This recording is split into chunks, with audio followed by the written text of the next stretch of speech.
Hi everyone, how are you doing? It's Laura, and I am bringing you yet another haul of crap that I bought.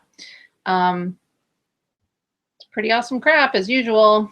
So, oh geez, now I've got cats joining me already. All right, let's see. So I went to two places today. I went to a Goodwill in Manhattan, and then I went to a place called Red, White, and Blue Thrift in New Jersey. Let's see. Not a lot of vintage today, but some good stuff.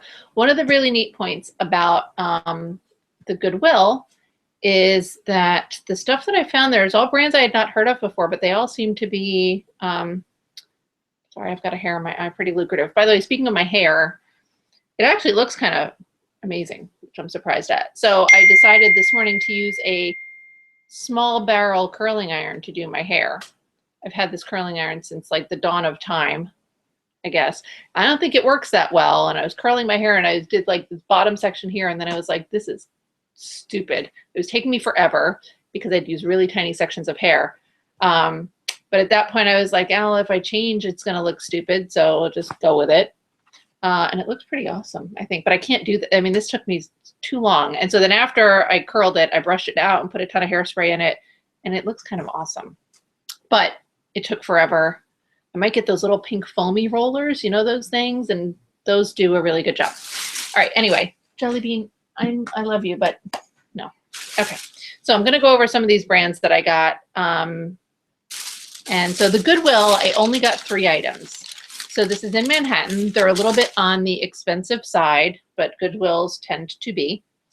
So the first thing I got was this dress. It's just a gray tank dress, right? So nothing too exciting. It's got like sort of raw looking seams. It's long and sort of slinky-ish. It's like a, you know, t-shirt kind of material. It's cool. This is what the tag looks like. You guys seeing that? So Raw Earth, Wild Sky.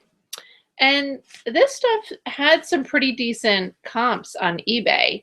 I didn't find a dress similar to this on eBay, but the dresses I did find were selling kind of between 50 and 80 bucks.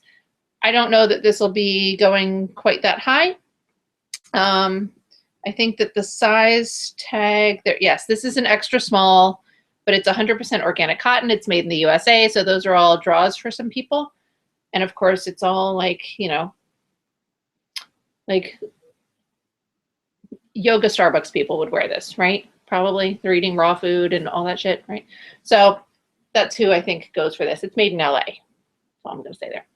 So, but it's neat. I like it. It's not my style at this point, but it's something that in the past I may have worn. It's got like a ribbed fabric over this. Cool. So anyway, that was nice. I paid 13 bucks for this, but I should be able to, I think I'm pretty confident that I could do at least 40 for this.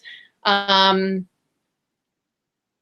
might start it as a high auction. I might just put it up for, maybe I'll put it up for like 65 and see what happens. I don't know. So play around with it. That's my receipt that I don't need yet. The next thing I got, this was pretty cool.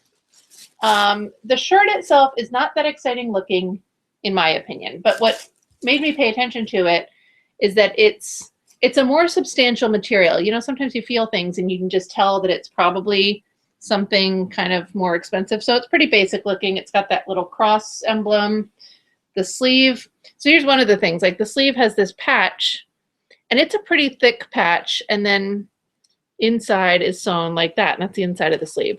The name of the brand is Alp and Rock, ALP, like a mountain.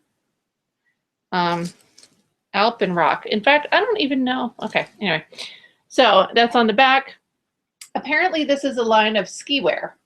And a lot of this stuff, I mean, some of this stuff sells for a lot of money. It's weird because there were some new items that had recently sold on eBay pretty consistently for 80 bucks. But then I tried to look just for the used items. I couldn't find this shirt exactly. This is one of those brands where a lot of the, hold on, Jelly Bean, please. A lot of the styles are, they have names, you know? So hold on, I'm trying to, I think we're okay. You know, it's like the Winter Wonderland shirt or whatever, right? So I couldn't find this particular shirt. And some of the ones I was finding were a little bit more fancy. But they were selling for at least like 40 bucks. I mean, it was not bad. I paid $8 for this.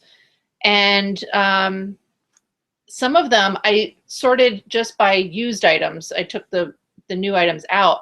And there were some that were still going for over 100 bucks. And again, those were fancier than this. But, you know, again, I feel like I could do 40 easily.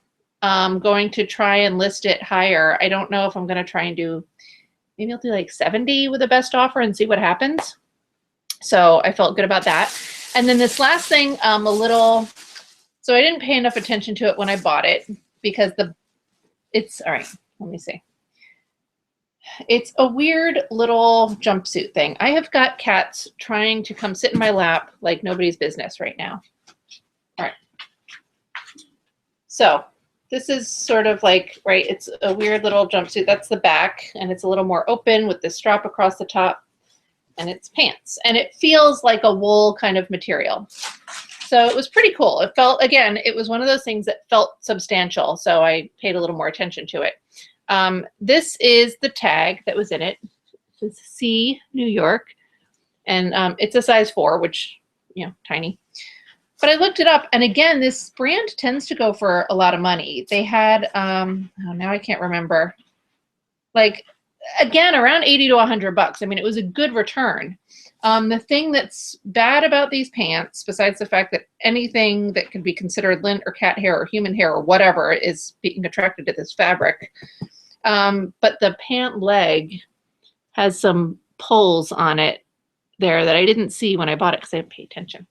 So I kind of tugged a few of them out, and I might have to do a little clipping. I'm afraid to use a sweater shaver on this, but I might try and see what happens.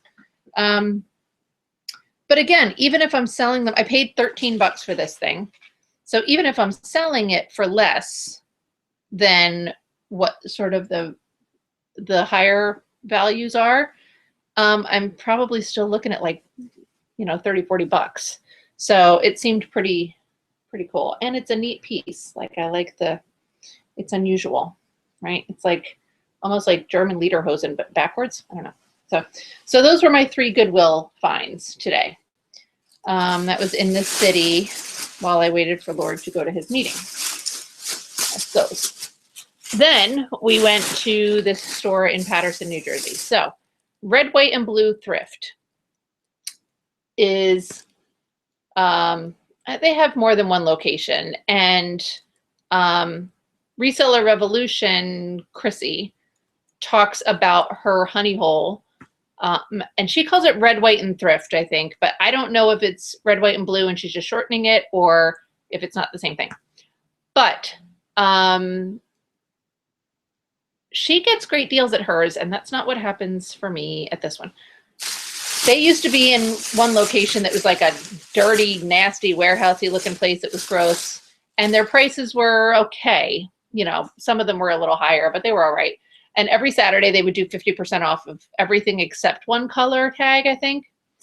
Well, recently they moved to a new location. I'd say recently. I don't know if they recently moved. They've moved to a new location. I don't go there very often. But they had moved, and I've been to that location one time before today, and they know what they're doing with their pricing. Like, they know what they have. So there were a lot of items that were priced sort of retail, you know, retail for like us retail, like eBay retail. So Free People jeans, like some really cool Free People jeans that would be priced for 30, 40 bucks. Like, if I was buying them for myself, it would be a deal, but it's not really worth it to try to resell. So that's kind of what they did. But the time that I went was not on a Saturday. So I said to Laura today, it's like, hey, let's go. I'm actually looking for some Free People jeans for myself that I am not having much success finding at a price that I'm willing to pay on eBay.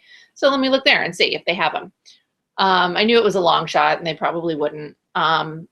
I think the last time I had been there, I did get some Lucky Brand sweats, those Asian type sweats, for like 10 bucks.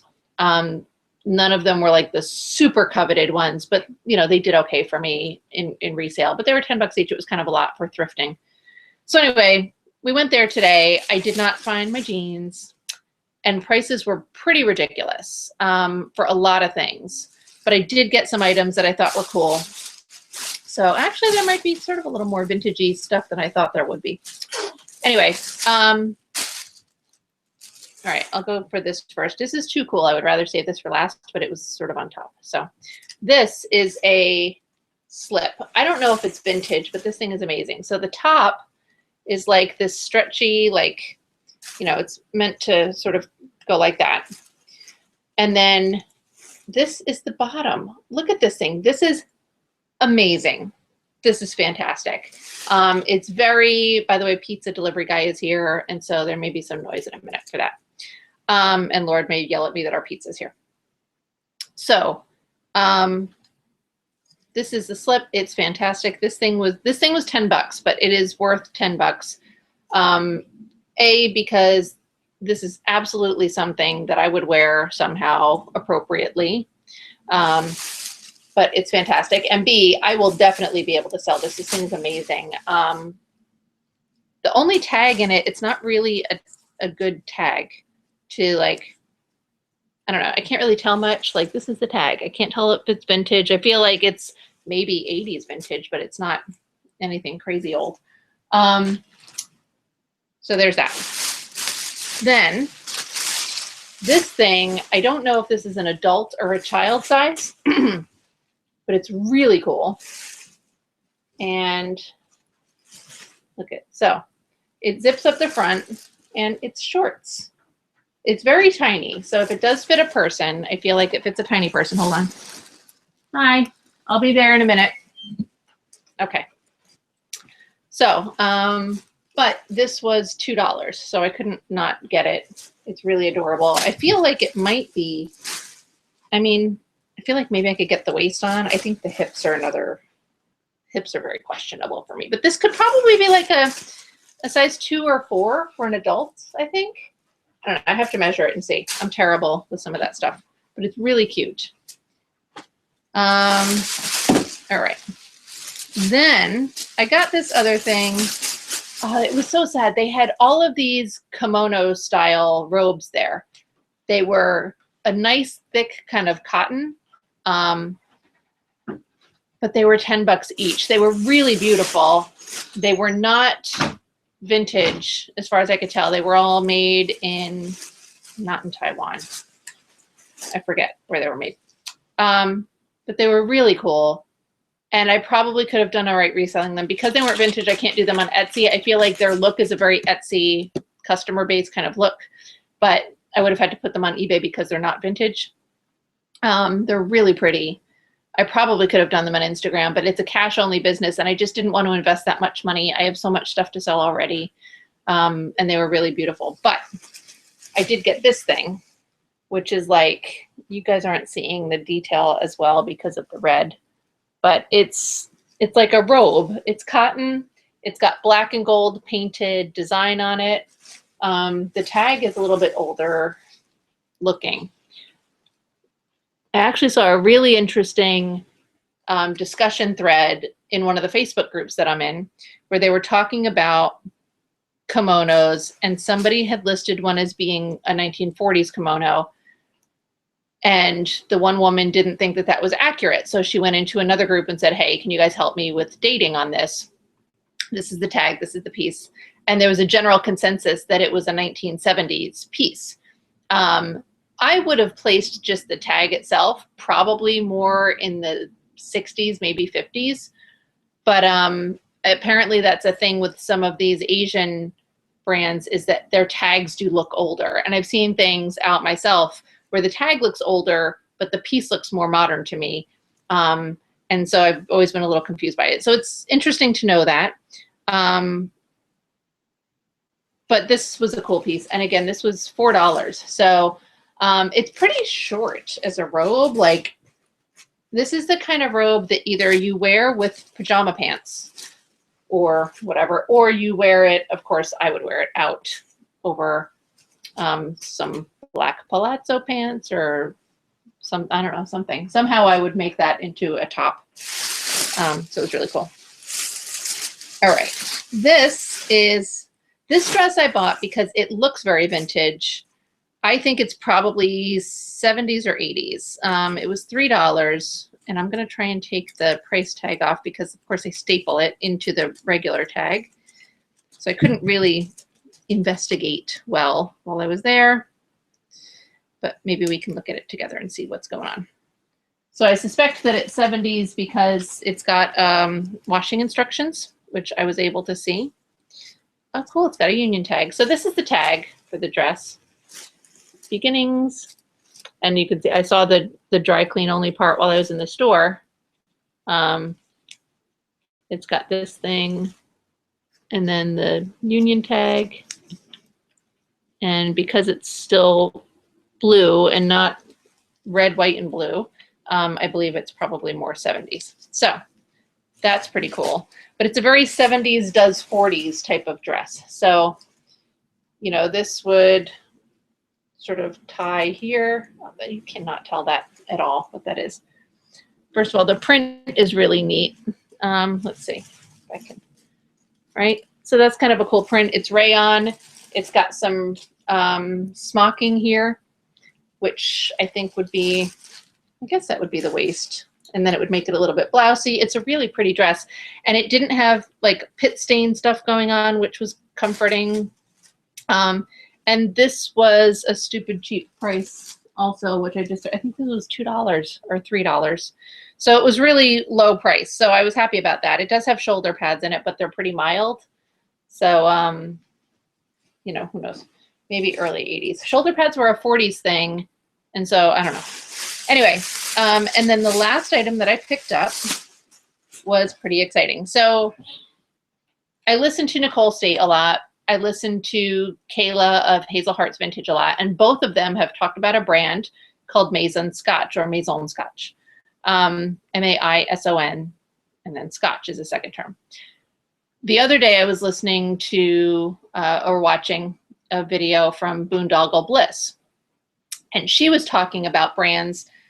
She's talking about brands that don't do well anymore that used to. She was kind of doing a reverse BOLO list, you know, a reverse be on the lookout for, sort of like a don't be on the lookout for because it's not worth it.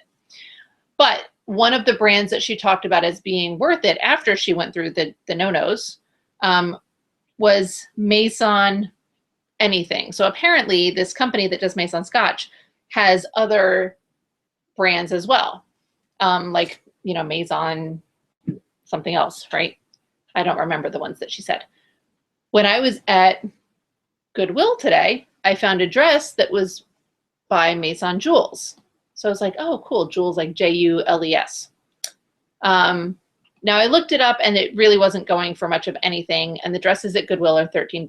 So I did not get it. It was not going for an impressive price. And I don't know this company well enough. You know how some companies like Calvin Klein will have a really high-end brand, but then they'll have their junky brand that they have in the Macy's Juniors department or something, you know. So I don't know with Maison Scotch if they have like a sort of lower grade brand and if that's what that was, but I didn't get it. However, when I went into Red, White, and Blue Thrift, now remember I told you guys what the prices were for a lot of this stuff. $30 for, you know, like True Religion jeans and Free People and, you know, some crazy prices. I found this Maison Scotch for $2. And I mean, I paid attention to it because that tag is really cool. It's very vintage looking. Obviously, it's not a vintage piece. But for $2, I didn't even look it up to see what comps would be. The tag looks like, I think it's a size small or extra small. I think it's saying petite for the size. So, you know, again, that's not usually better necessarily, but it's got a neat print. It's a really nice feeling fabric. And it was $2. So I haven't looked it up yet, but I will, and we'll see what it comes out to. What is this made out of? I'd be really excited if it was silk, but I don't think that it is. Oh my God. Contains non-textile parts of animal origin. Like, wow, the buttons say Maison Scotch on them. That's pretty cool. I can't tell what the fabric content on this is, and I'm sure you guys are like, we must find out. I don't know. It's one of those tags that has everything. Oh, polyester. That's sad. I mean, I guess they've engraved their name on the buttons, so they're decent enough quality. Oh, and it's neat. So the brand, I guess the parent company or whatever, down way in the bottom, you're not going to be able to read this, are you? It says Scotch and Soda right below my fingernail, but I don't know that we're going to get that to work out. There we go, Scotch and Soda. So I thought that was pretty cool. Anyway, but that's all my thrift. So I'm excited about this. That's my first Maison Scotch piece. And hopefully I will get $42 bajillion for it. And I'll try and let you know how those other pieces go too, if I remember. I'm excited about them. This is so cool. All right, I am going to go get some pizza that I'm very excited about. And thank you guys so much for watching. And I will catch you later with less fabulous hair.